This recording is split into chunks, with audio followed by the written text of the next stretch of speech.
Hi, I'm Cold Girl. And I'm the blind redhead. Welcome to Blind and Brown. Let's get into it. Hello. Before we start, a quick heads up that this episode delves into open and honest conversations about death, dying, and death work.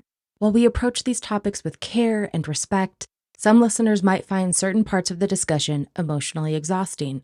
Please take your time and don't hesitate to take breaks or even skip this episode entirely if you need to. If you're struggling with grief or distress, we strongly encourage you to reach out to friends, family, or a professional resource in your area for support. I need to finish chewing. I'm snacking today, but I need to finish chewing before. What's your snack of choice today? It's boba. That's a great snack. Probably not the best for recording, though. Better than chips. That's true. So what do you think happens to us when we die? Go. Go. The answer, I mean, it can be unknown. I'm not expecting Yeah. I would be very surprised if you were like, I know exactly.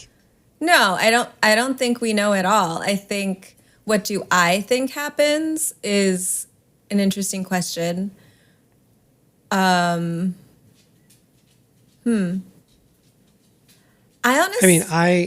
can start first if you want. No, I can. I'm really interested in your thoughts on this. Yeah. Give me a second. I'm thinking. Okay, great. I have an edit button, so I can just cut this out. Oh, we're not okay with silences. Okay.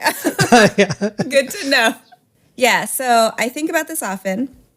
What happens when we die, mainly because of death work that I do, which is essentially supporting people through deaths. In my current practice, I haven't supported someone through end of life, but I've supported people through major life transitions, which I believe are also types of death. So I do think about this often, like what happens after death.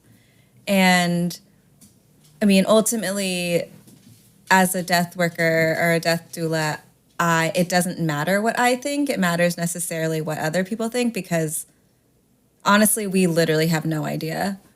Because no one has come back and told us, unless we count mediums and like all the other spiritual things. Right. But yeah, me personally, I have no idea. That's a completely acceptable answer. Yeah, I have no idea. I will say over the last few years, I have increasingly become a lot more open-minded about what death is and what it offers. Growing up for me, in a very Christian household, death equaled heaven. What the ultimate reward of death is, basically, it within the Christian lens. I think for me, I read a book recently called Journey of Souls. It was really eye-opening because it talks about utilizing a very intense hypnosis. This doctor collected all these interviews with people in their subconscious, where they basically were able to bring out and answer questions that he had about what happens when you die from the perspective of a soul.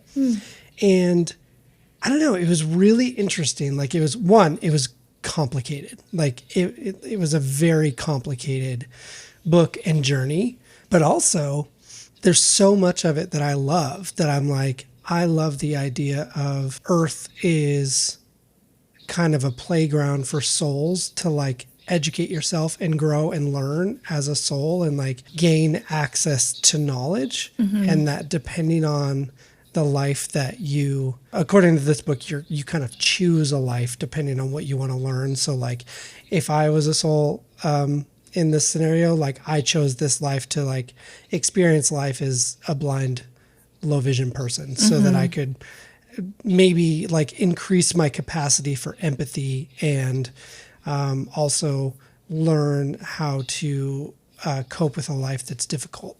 But I I guess I didn't choose the most difficult path because I'm still a white guy. So with an invisible disability. So I didn't want it to be too hard, I guess. but I just love the idea that we are potentially growing and learning and evolving as a soul. And until this book also, I used to not believe in soulmates.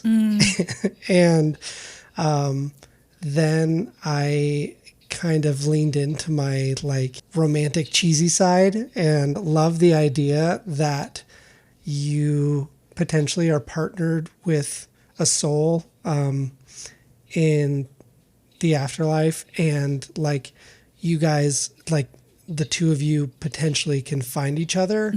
But like it's not always an intimate relationship, right? Like maybe it's not always like I found the love of my life. Like there's sometimes where you're two animals and you like find yourselves and you're like two foxes in a hole, and you're like, well, there's also, I'm thinking about, like, if you think about different types of relationship, like if you think about relationship anarchy and things like that. And so, yeah, like I think about relationship anarchy. And so it's like you can have like your soulmate that is your collaborative partner, or you can have your soulmate that's like your best friend, or your soulmate that's your romantic partner, or your soulmate that's like your dream job or dream boss. Like there's so many different ways to think about it.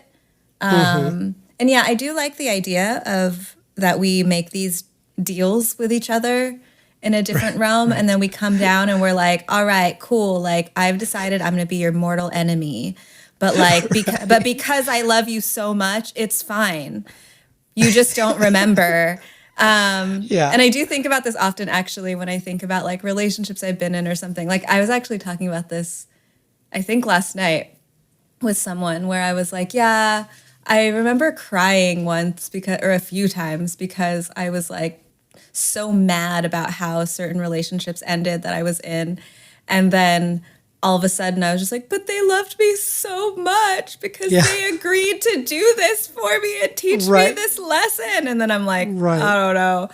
But so that's like one part, right, of like the souls. While you were speaking, I was thinking about the question, like, what happens when you die? And I'm like, well, we could also go very literally, like what happens to your body. And I know that, but like, wait, you know that? Because I'm kind of interested. Yeah, I have to look up the actual like progression of it.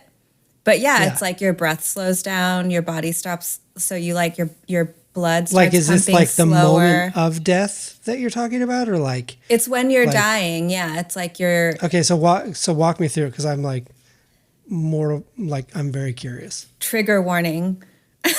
Yes, yeah. Trigger warning. That's true.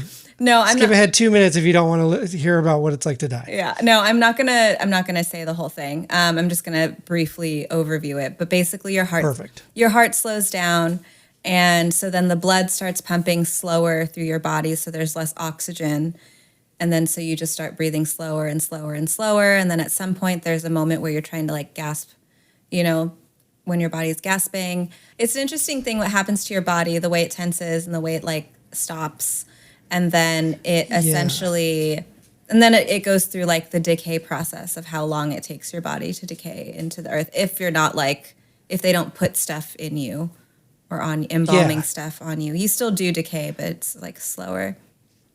Have you experienced like being in the room when someone has passed? No, I was asked to leave. I was a kid. So we said bye, and then we went in the next room and then came back, and they were dead. But I haven't been in the room, no, not yet. Yeah, right. That's interesting. Yeah, because like the closest experience I have is like my grandmother, like she passed away when I was like 14, and I remember like it was like, I don't know, 1 a.m, and my cousin had come over to my house. It was like, hey, do you want to come over and witness grandma passing? And it was like 1 a.m. I'm 14. It's a pretty significant relationship in my life. And I'm like, you know what?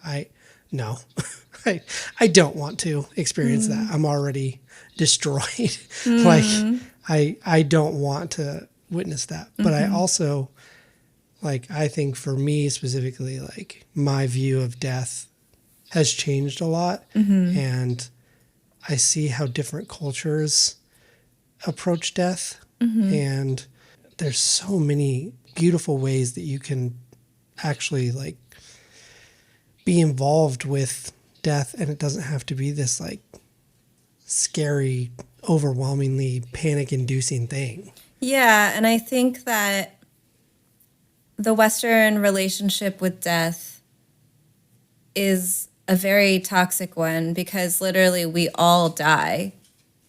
Like, it's the one thing that we can be sure of is that we all are going to die. And yet we do everything possible to not think about it, to not prepare for it, to not prepare our loved ones for it.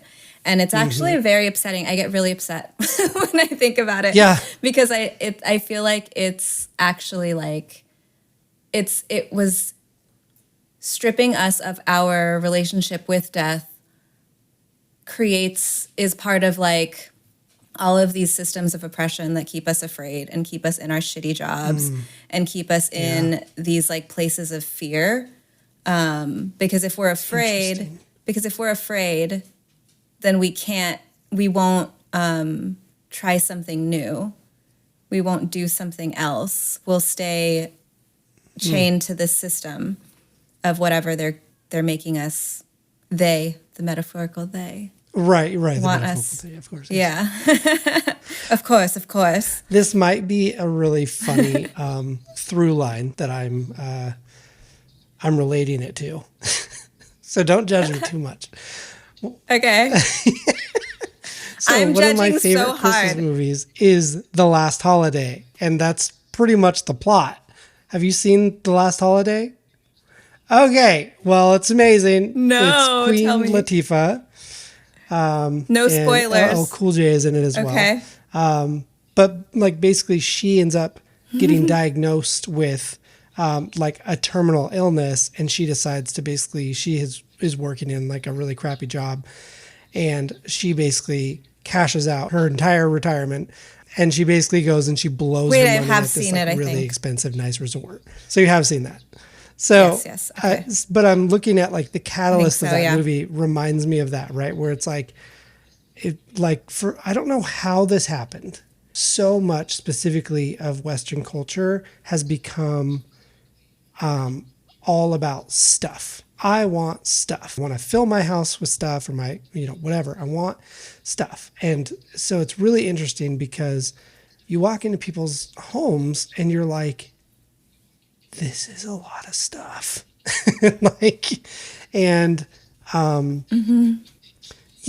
As we accumulate more stuff as a society and we have to figure out what to do with all that stuff, especially with older generations where it's just like all the stuff is accumulated and then they're just dependent on either their kids or their next of kin or whatever to like clean it out. Like that's part of the expectation now. Like, when you die or when, however that works, like you're not only grieving and mourning for that person that you love and those experiences that you don't get to have anymore with that person, but then you're also like overwhelmed by the logistics of, I have to figure out what to do with all this stuff. Yeah. And for me, it's like some people would enjoy that. Some people would love to clean out their, mom's things or whatever after their mom has died, but others wouldn't. And so then this is also a question and a conversation that I have often is like, because so many people don't want to be a burden, right? And so then it's like, okay, but what does burden mean to you?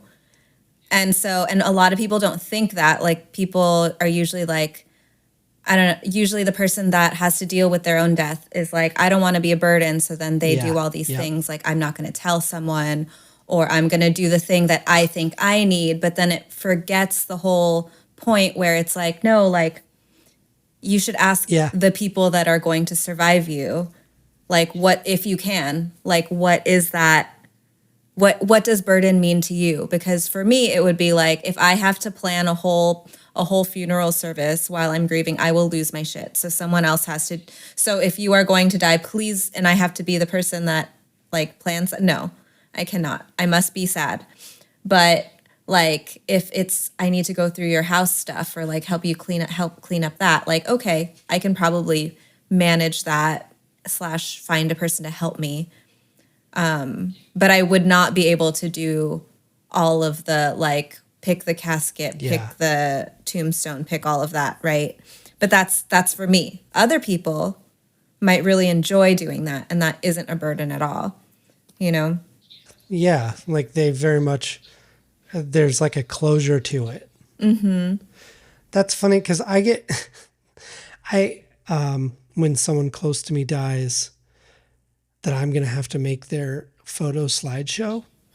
But that actually makes so much sense that you would. I know, because I think the thing is I've had to make, at this point, I think I've made like, I don't know, 4 or 5 slideshows for people's funerals. And I'm like, I don't physically know. Like, do I start like like my parents, like, oh my God, do I start now? Yeah, that's what I'm saying. Is like, do I start now? Like, do I make an album called like Future Death Day? Like, I mean, that's like, actually kind of a smart idea if you feel like you're going to have to do it. Like, yeah, because it's like, and then I'm like, okay, well, can I just get like Apple Photo Memories to make me a slideshow so I don't have to do it? And like, at this point, probably. yes, because like, there's also the experience where I had to make one for my my second grandma who had passed away back in like 2018. Like, I remember that like I was viewed as the most tech savvy person, so like immediately everyone in the family like comes to me and they're like, hey, okay, like I have all these photos, and then they send me images from their cell phone, like they take photos of photos, and like I have to like put it together.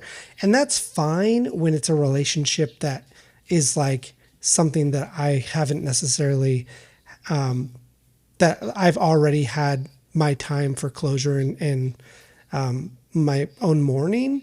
It's really hard for me to wrap my head around somebody close to me dies, and then somebody is like, hey, we need someone to do a photo slideshow. And I'm like, for some reason, that future panics me. Yeah, like, no, that makes total sense. And so, yeah, like, how do you prepare for that? I think death is a really wild and interesting subject. And I think about it often, and obviously you think about it often as well. Often. But like, I think, for me, like, kind of closing thoughts, like, I think for me, I have learned to embrace the beauty of death rather than like be scared of it. Mm-hmm. And do you have an advance directive? What is that? I don't know what that is. Or a power of attorney? Oh, like, do I have a will? Yeah. Wait, is that or not really a will, but like a living will? Like, if something were to happen to you, do you know exactly like how you want to be taken care of? Like, do you want life support? Or do you want like to be unplugged? Do you like, what do you want? Ooh, I like this. Okay, this is a good. Okay, first of all, my answer is not nearly as weird as my spouse's answer, because because my answer is, dude, if they're like, hey, there's no brain activity, I'm like, yeah, pull that thing. I'm done. Like, you're only keeping me alive for like your own reasons. Like, pull the plug, get rid of me, done. I also want to be cremated because I have no interest in like being in the ground. I would much rather be dust in the wind. Now my spouse, she has made it very clear to me that if she dies before me, she wants to be donated to a body farm, which is where they basically take bodies out and they like study like the decomposition of bodies, and they utilize them for like scientific or educational purposes. So I love that. That is definitely in like I didn't even know you could do that. She was just one day, she was like, I want to be donated to a body farm. And I was like, I don't know what that is. Well, let us tell you. Yeah. So that's what she was. But like, so Nice. for me, no, if I am gone or if I'm like in a vegetative state, just end Pull it it. because I'm probably not there. My soul, Uh-huh. I don't know if my soul's there or if I'm just waiting around. Like stories where I Yeah. hear like people are like in a coma for 20 years Yeah. and then wake up. Like they don't, like 20 years has passed and they're like, oh my God, like, you know, but a lot of times people don't wake up. So, Yeah. but what about you? Do you have you have a plan? You have a, Yes and no. It changes. First of all, though, I would like to say that if anything ever happens to either of you, now I will have this recording as proof in case someone decides to do the other thing. that's true. That is If very someone true. decides to keep you in your coma, I will have this recording. And then You'll if be the like, these are other, literally, and then these if are literally his you, wishes. and then if you decide to bury her, I'm gonna be like, no. I wouldn't dare do anything against her will or wishes because she will would haunt definitely you. haunt me. Yeah. She would We all haunt know. me.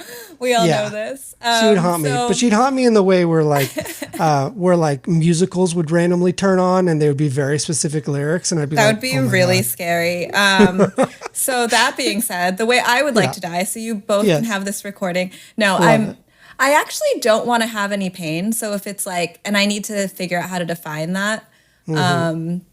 And so I need to do a little bit more work on defining what pain means. But like, Yeah. because I've thought about like, I would love to be like buried in like on a farm, not in a body farm, but like Right. I would like to be used as compost. But then Ooh, cool. but then that requires that I am not on any medication, or that like I'm not having to like I'm not hooked up to anything like that has that type of poison that could like Right. contaminate the food. And Yeah. so that might require pain, depending on how I die. And Interesting. so right now I'm trying to negotiate with like what feels best for me. Is like, would I rather have no pain, or would I rather, I mean, ideally I would have both, Right. but if I had to decide, like, what would that be? And so I'm still figuring that out, is the truth. I love that. Yeah. But I would like to not be in pain. That would really, like, that would hurt. Yeah. That's valid. I think like I think most people would probably say the same thing. Yeah. But then at the same time, it's like, I think about the amount of waste that we as a society just like collect. And then even in death, we do the same thing because we're embalmed, or we're like preserved, or we're pumped with a bunch of medicine so we don't feel pain. And then what happens? It goes back into the earth. Yeah. So, you know, what a great way to end this No, I love episode. it. Well, now I'm wondering if when I get cremated, I actually just want to be put on the space shuttle and they can just ship me off to space. That'd be fine too. I don't know. Are we then that like brings up the whole thing about all the dirt, all the mess that we're just putting in space. Oh man, I could talk don't about know. death all day, but I'm not gonna. So Yeah, all right. yeah. Well, thanks for joining us this week. We'll see you next time. Bye. Thanks so much for listening. We really appreciate you tuning in. Don't forget to follow us on our socials to stay updated and connect with us between episodes. You can find us on TikTok and Instagram at Blind and Brown Podcast. We'd love to hear your thoughts, so feel free to drop us a message or tag us in your posts. Until next time, take care and thanks for listening.